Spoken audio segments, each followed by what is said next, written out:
కుటుంబ సభ్యులందరికీ హనుమాన్ జయంతి శుభాకాంక్షలు. హనుమాన్ జయంతితో పాటుగా వైశాఖ మాసంలో ఆఖరి శనివారం కూడా కలిసి వచ్చింది. ఆంజనేయ స్వామి వారికి ప్రత్యేకంగా మంగళవారం శనివారాల్లో పూజ చేస్తూ ఉంటాం.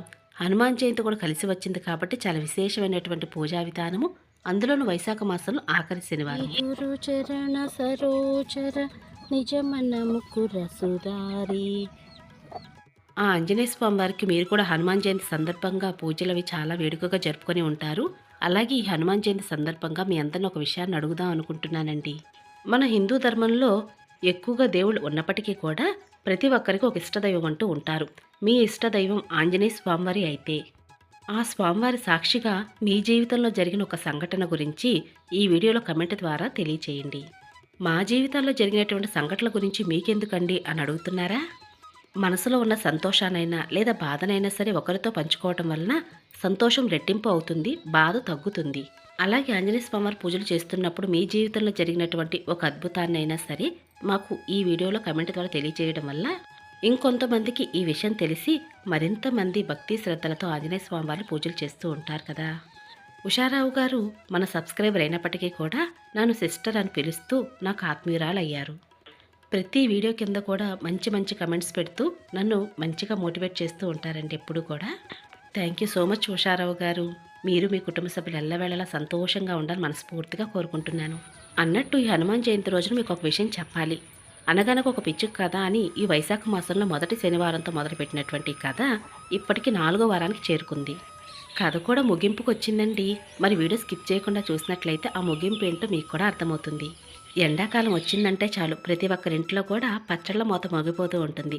అలాగే మా ఇంట్లో కూడా మామిడికాయ పచ్చళ్ళ కూడా పట్టాము. చాలా టేస్ట్గా వచ్చింది. ఒక్క మాటలో చెప్పాలి అంటే అమ్మ ఆవకాయ ఎప్పుడు బోరు కొట్టదు అని అంటారే, అలా అన్నమాట. ఒక పక్క ఉదయాన్నే పూజకి అన్నీ సిద్ధం చేసుకుంటూ ఉంటే మరో పక్క ఉడతలు చిల్లకలు నన్ను అసలు పనే చేసుకునవట్లేదండి.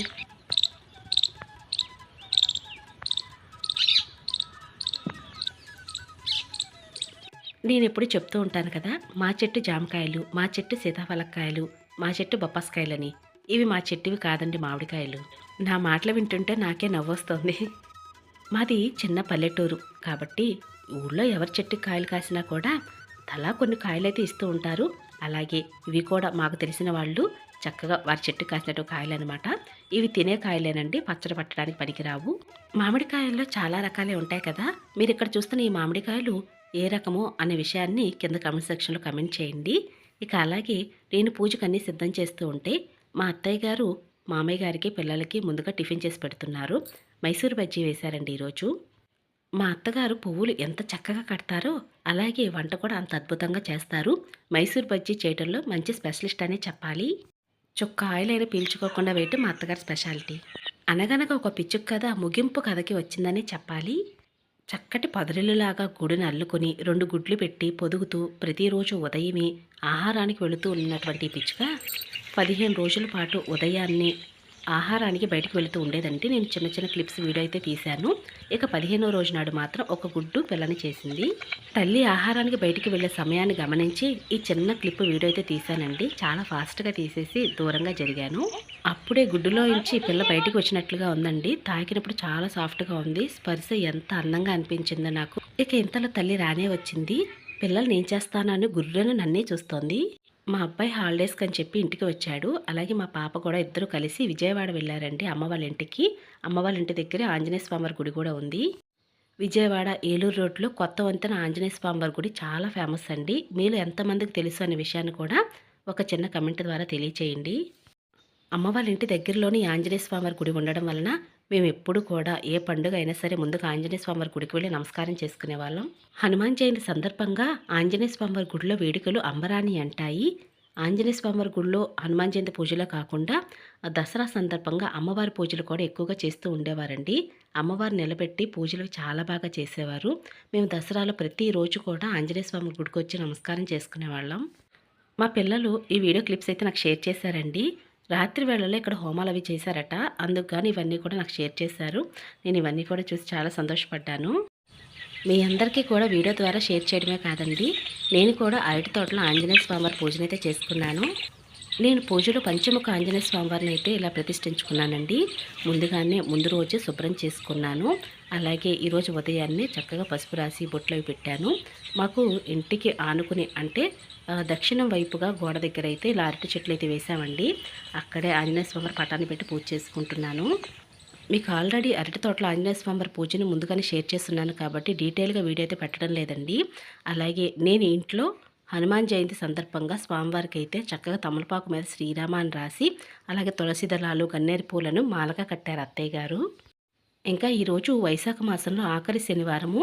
ఈరోజు కూడా రావి ఆకు పైన పిండి దీపాన్ని వెలిగించానండి. అలాగే వెంకటేశ్వర స్వామివారికి కూడా తులసి దళాలు అలాగే గన్నేరు పూలతో అందమైన మాలను అత్తయ్య గారు అల్లారు. పువ్వుల మాల చూడడానికి ఎంత అందంగా ఉందో అలాగే రావి ఆకుల మధ్యన స్వామివారి యొక్క ముఖం కూడా అంతే అందంగా ఉందండి. చుట్టూ రావి ఆకులు మధ్యలో స్వామివారు చూడడానికి చాలా ముచ్చటగా ఉంది.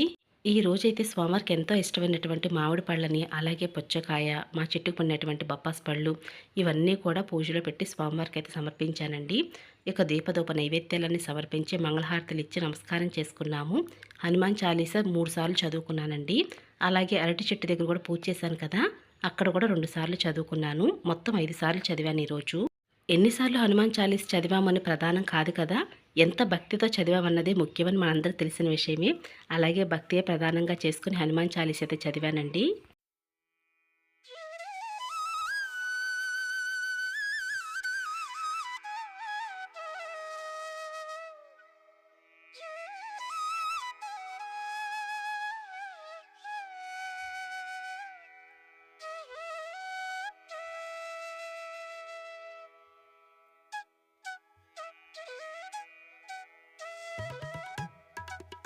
హనుమాన్ జయంతి సందర్భంగా మీలో ఎవరైనా సరే మీకు ఇంట్రెస్ట్ ఉండి పూజా పిక్స్ కనుక తీసినట్లయితే నా ఇన్స్టాగ్రామ్ ఐడికి షేర్ చేయండి. మీకు ఇంట్రెస్ట్ ఉన్నట్లయితే నేను మరలా యూట్యూబ్ ద్వారా మీ అందరికి మళ్ళీ షేర్ చేస్తాను. ఎప్పుడైనా సరే మీరు పూజా వీడియోస్ చూసుకోవాలనుకున్నప్పుడు చాలా సంతోషం అనిపిస్తుంది కూడా చూసినప్పుడు.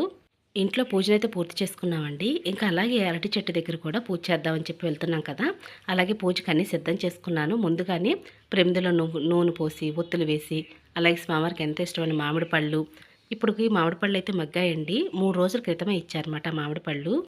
ఇంకా స్వామివారికి సింధూరంతో చక్కగా బొట్టది పెట్టడం కోసం సింధూరం కలుపుకున్నాను. సింధూరం అక్షంతలు తయారు చేసుకున్నాను. ఇందులో కొద్దిగా పచ్చకర్పూరం వేశానండి. ఇలా పచ్చకర్పూరం వేయటం వల్ల ఎక్కువ కాలం నిలవ ఉంటాయి అక్షింతలు. ఇంట్లో కలుపుకున్నటువంటి అక్షంతలతో ఇక్కడ హనుమాన్ చాలీస్ చదివేటప్పుడు స్వామివారి ముందు అక్షంతలు పూలతోటి పూజ చేస్తాను కదా, మళ్ళీ అక్షంతలు నేను ఒక బాక్స్లో స్టోర్ చేసుకుంటానండి. పిల్లలు మా వారు బయటికి వెళ్ళేటప్పుడు అక్షంతలు అయితే చేతికి ఇస్తాను. ఎందుకంటే వారు బయటికి వెళ్ళేటప్పుడు మరలా క్షేమంగా ఇంటికి వచ్చేదాకా ఆంజనేయ స్వామి వారు వాళ్ళు ఎల్లవేళలా కాపాడుతూ ఉంటారు. నాకు ఒక నమ్మకం అనమాట. అరటి తోటలో ఆంజనేయ స్వామి వారి పూజను అయితే నేను కూడా ఇప్పుడేనండి మొదటిసారిగా చేస్తున్నాను. పూజా వీడియో ద్వారా ఒకసారి మరలా ఇప్పుడు 2 సార్లు అయితే చేసుకున్నాను. నాకు చాలా సంతోషం అనిపించింది. మీలో ఎవరైనా ఎప్పుడైనా అరటి తోటలో ఆంజనేయ స్వామి వారి పూజను ఆచరించారా? ఆచరించినట్లయితే కింద కమెంట్ సెక్షన్లో ఒక చిన్న కమెంట్ ద్వారా తెలియచేయండి. మీలో ఎవరైనా పూజ చేశారా? చేసినట్లయితే నాకు కమెంట్ పెట్టండి అని ఎందుకు అడుగుతాను అంటే మీ అభిప్రాయం తెలుసుకోవటం నాకు చాలా ముఖ్యమండి. ఎందుకంటే మన పూజా వీడియోస్ అన్నీ కూడా చాలా మందికి ఇష్టపడుతూ ఉంటారు. అలాగే మీకు ఎటువంటి పూజా వీడియోస్ నచ్చుతాయనే విషయం కూడా నాకు ఇలా వ్లాగ్లో మిమ్మల్ని అడగడం ద్వారా మీరు పెట్టే కమెంట్ వల్ల నాకు తెలుస్తుంది.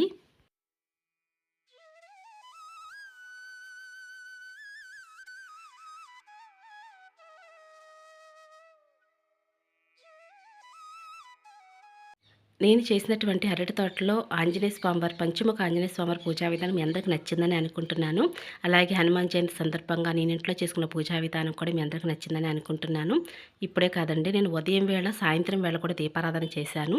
సాయంత్రం వేళ అయితే నేను 6 గంటలకే దీపం అది వెలిగించాను. ఆ తర్వాత 8 గంటల వరకు ఆ దీపం వెలుగుతూ ఉంది. ఆ క్లిప్ కూడా ఇక్కడ యాడ్ చేస్తాను చూడండి.